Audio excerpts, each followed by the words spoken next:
today's video we are going to see how to use this plan and import it into SketchUp and convert it into 3D. First we have to click these three dots and create or save a copy.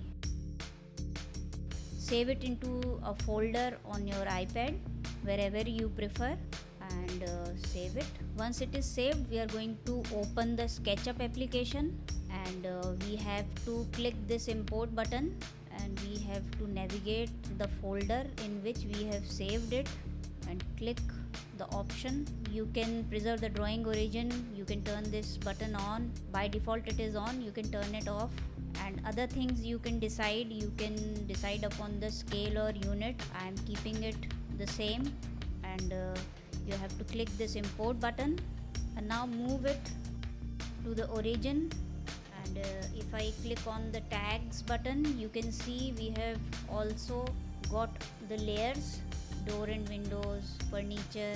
To create the missing lines, we have to go into the group, or we have to edit the group by double clicking it. And now I will create the missing lines. You just have to create lines. If the plane is getting created, you can select and delete it for now. So to create 3D out of this plan, it is very simple.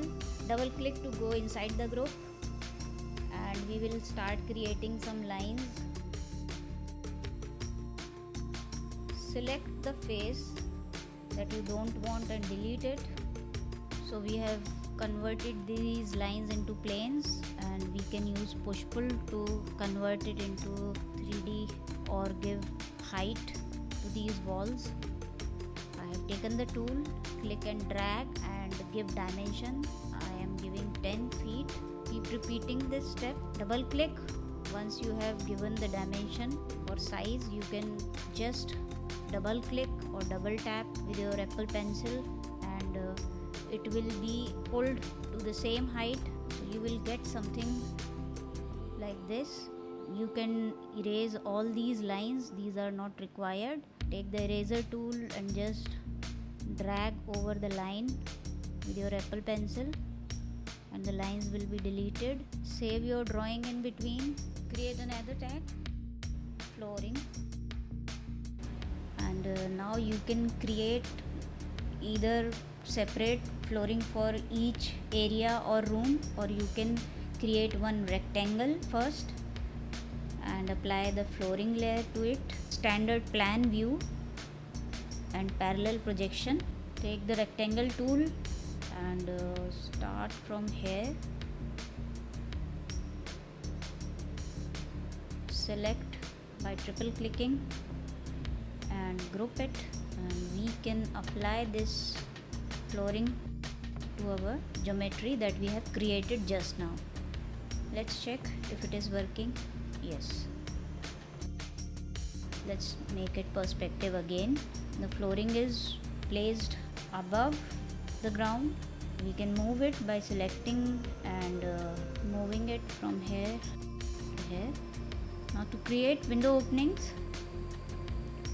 you can use the tape measure tool, and you have to go into the group edit mode by double clicking.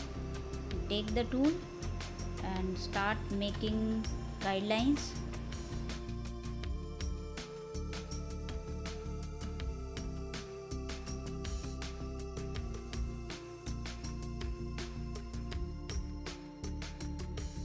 Create a rectangle. Press it till this edge. This one we have to delete. An extra face has been created due to some reason, but we have deleted it. You can erase these guidelines now, as we don't require it anymore. For door lintel, you have to again go into the edit mode of the group and create guideline. Create a line, and now you can pull this geometry till this edge, and you can erase the guideline. Let's complete rest of the door and window openings fast. So after completing all the door and window openings,